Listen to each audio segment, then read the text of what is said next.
So, does it feel like you're killing yourself to lose any kind of weight? Like the amount of effort you're having to put in, like in no way, form, or fashion matches the amount that the number on the scale is going down? And I'm willing to bet you're doing all the right things by maybe eating more protein, getting those veggies in, hitting the gym a couple of times a week. Hell, you might even be trying to eat a bull testicle a day and sun your butthole, and ultimately, you're not seeing any results. And quite frankly, it just doesn't make any sense. Like, what the hell is going on? And like most people, you've probably been doing this a while, and I suspect you might even start having the conversation such as, well, what's wrong with me?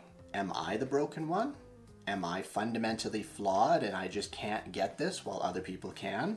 And maybe you've even gone to the doctor's office and had all the tests and things completed, and there's nothing out of balance. There's nothing physically, physiologically that is showing to be a problem that's preventing you from progressing, yet you're not making any progress. So what gives? What is happening? Well, I'm here to tell you it's two things. First, it's biology.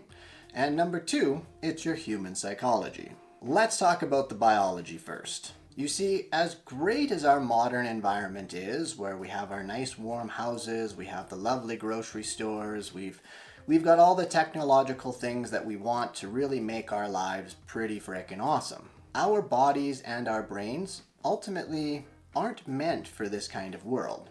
Our bodies and brains are meant for a world that existed 30,000 years ago. We're built for a world where food was scarce, where we had to go out and hunt and gather, where the possibility of death every single day was a very real possibility. And as you can imagine, losing weight 30,000 years ago, that was a bad thing. Our caveman ancestors weren't trying to get skinny for Aunt Judy's wedding that's happening over the summer. If they were losing weight, that meant they were actively dying. There was no food in the environment, or they really sucked at that whole hunting and gathering thing. And so in order to survive in this prehistoric world, our bodies had to develop a number of mechanisms and adaptations to ensure the survival of the human race. And so in response to food scarcity and in response to losing weight, what our bodies would actually do is they actually start to slow down our metabolism so we become more fuel efficient and can run on less fuel and calories. Our bodies and brains will make us lazier so we expend the least amount of energy possible and conserve it all for hunting and gathering and that sort of thing. As well, we had these very powerful motivation systems that would get us up off our asses to go out in the freezing, frigid cold and hunt and gather. Now, the other piece here is, as per the usual process that is natural selection, those ancestors of ours that were really good at the whole hunting and gathering thing, that were really good at adapting and slowing down the metabolism and making us lazier, well, they were the ones that got to survive, and ultimately the ones that were able to procreate.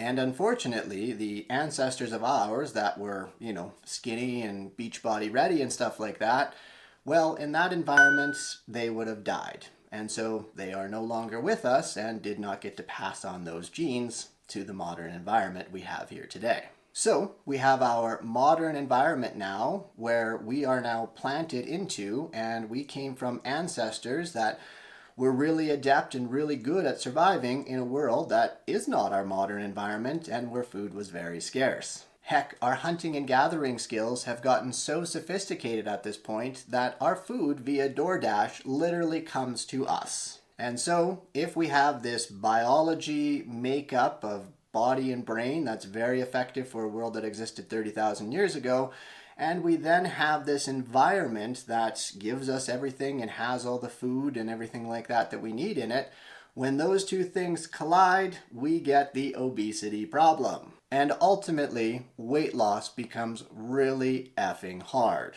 Now, we have made other advancements to try and manage the obesity problem. We do have drugs like Zepbound and Ozempic, and we also have bariatric surgeries that can help in managing the biology and managing kind of this clash between the environment and the brain and such like that. But weight loss is still going to be really hard. And so that leads us to our other part of this whole system. We've talked about the biology. It's now we talk about the human psychology component. And hey, if you want more information about the current GLP-1 medications that are available for helping people to manage their weight, be sure to check out the links down in my description below. Click on the link, input your email, and you can get my one-page PDF that gives you the whole breakdown on what the GLP medications are, what they do, the side effects. It's a great little pamphlet that you can take and talk with your primary care provider. Maybe you can take it to a dinner party or two and show it off to your friends. All those wonderful and great things, but be sure to click it down below and be sure to check it out.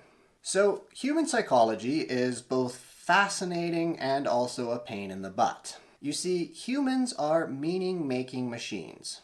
When something happens in our environment, in particular if it happens multiple times in a row, our brains start to get to work to try and create relationships, patterns, and ultimately trying to understand what is going to be the next sequential step so that when these situations or these things occur again in our environment, we can have some kind of idea what's going to happen next. This whole being able to predict gives us a sense of security. It takes away our anxieties.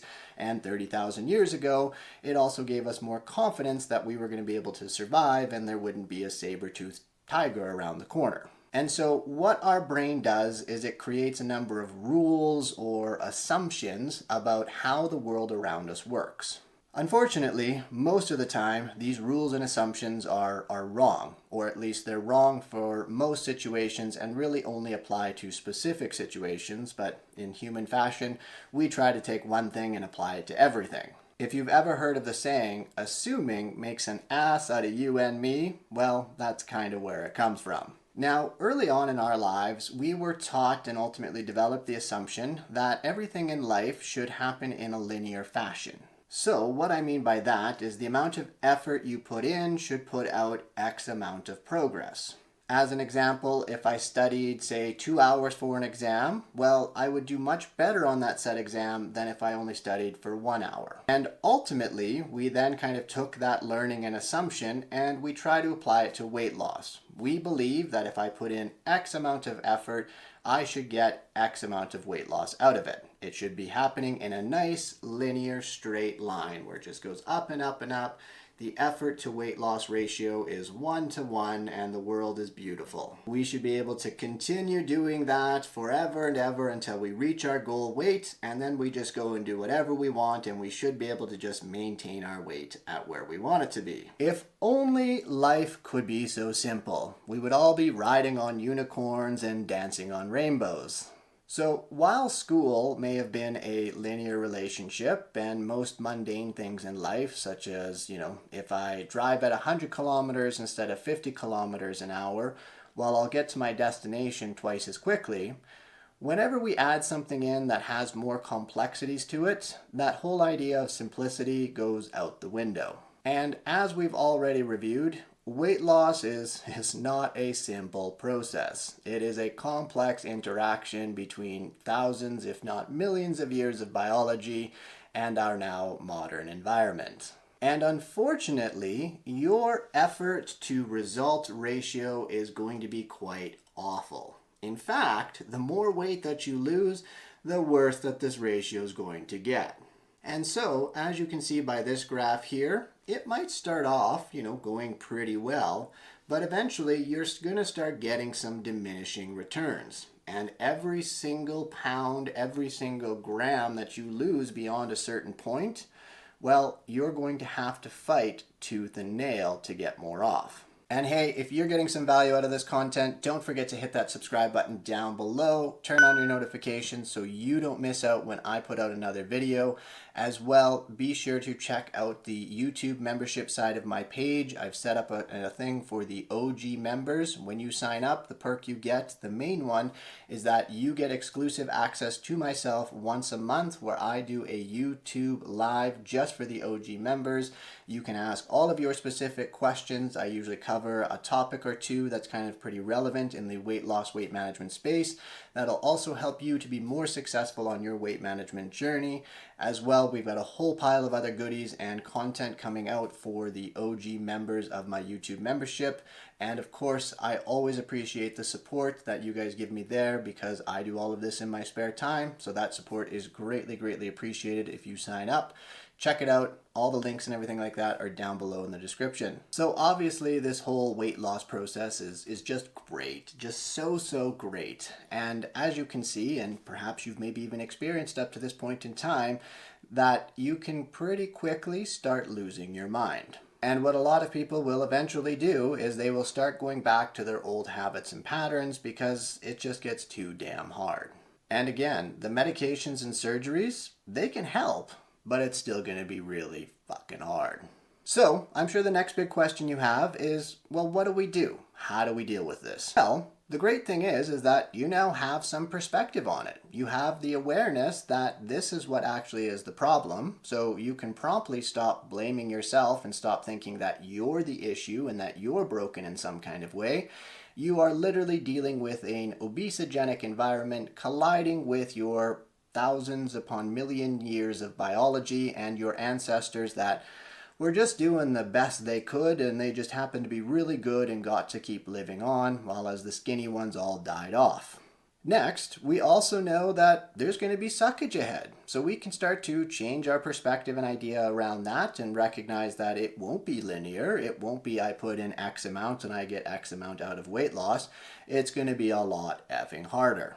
And so we need to find a better system or a better path forward. And we also need to look at how can we enjoy this process? How can we build in some semblance of real enjoyment so that it becomes sustainable for us long term? So how do we enjoy losing weight? Well, I've got 4 things that I focus on. Number 1 is doing things that you enjoy, or at least enjoy enough, or perhaps you can make it a bit more enjoyable. The reality is that it's never going to be perfect. When it comes to, say, something like working out at the gym, more often than not, you're not going to want to go to the gym. There's few people out there who are a little weird and stuff, just kidding, but they actually enjoy going to the gym every single day. The rest of us would much rather stay in bed or, not go to the gym right after work and just go home and sit on the couch. So it's not going to be perfect, but we can find ways to make it more enjoyable. And in particular,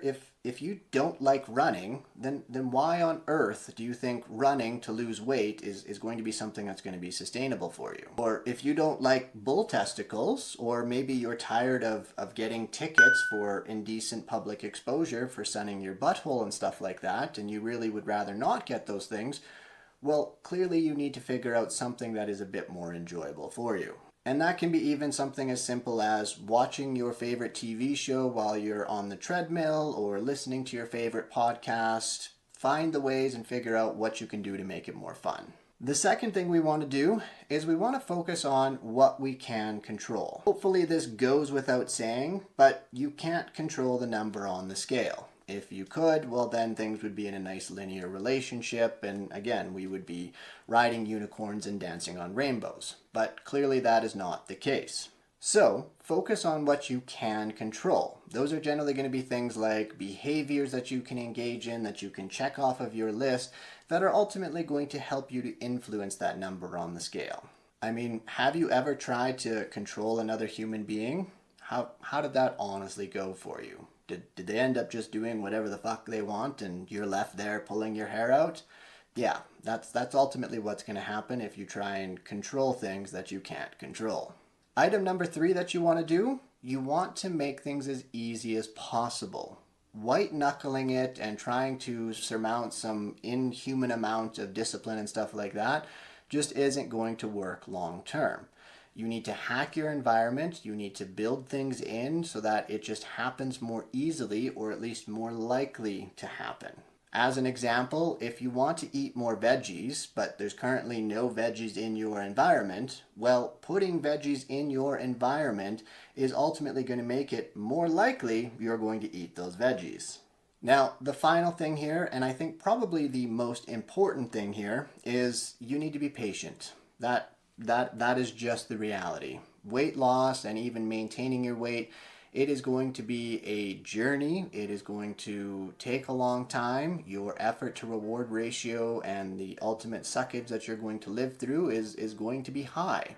And so the more patience that you can build around it, ultimately the better it's going to become for you, because it no longer becomes something like, oh my God, it needs to happen in this time. It now becomes something of, cool, I'm going to just slowly start working my way along on this. And if something gets too hard, maybe back it off a little bit. Maybe other times I'll be able to put a little bit more pressure on. Different things like that, but looking at the bigger long-term picture instead of trying to rush and make things happen and make every day perfect, because I can guarantee you, you are ultimately going to fail. So that is it, and that is all, you beautiful people. In conclusion, biology, well, biology is always going to kick your ass. Your assumptions and your rules that you've created for the world around you are usually wrong. Everything is not going to happen in a nice, linear, perfect fashion. The meds and surgery and stuff like that can definitely help, so be sure to reach out to your care providers if you need some support in that regard of things. And finally, change your perspective, recognize the long-term journey that you are on here, and start looking at this in ways that you can enjoy the process and that you can learn different skills and that sort of thing, because ultimately if you try and rush and get to the end, well, suddenly now you're going to have the problem of trying to maintain that weight, and if you haven't enjoyed or built any worthwhile skills in the process of getting there, well, you're pretty much hooped at that point. So that is everything for today. If you have any questions, concerns, comments, of course, drop them down below. As well, don't forget to hit that subscribe button so that you never miss out on another video from me, and of course helping me feel nice and good about myself as I see that subscriber number go up. As well, check out my YouTube membership page. I have a thing for the OG members that sign up. As I said before, you get the exclusive perk of joining me on a live once a month at the end of every month, where you can ask all of your specific questions, and I will cover a number of detailed topics that will further help you along your weight management journey. And finally, check out the links down below. I have my Amazon storefront and my other socials at the official Dr. Dan. Check all those things out for further support and ideas on your weight management journey. And as I always say, it's going to be those small tweaks that are going to lead to those massive peaks.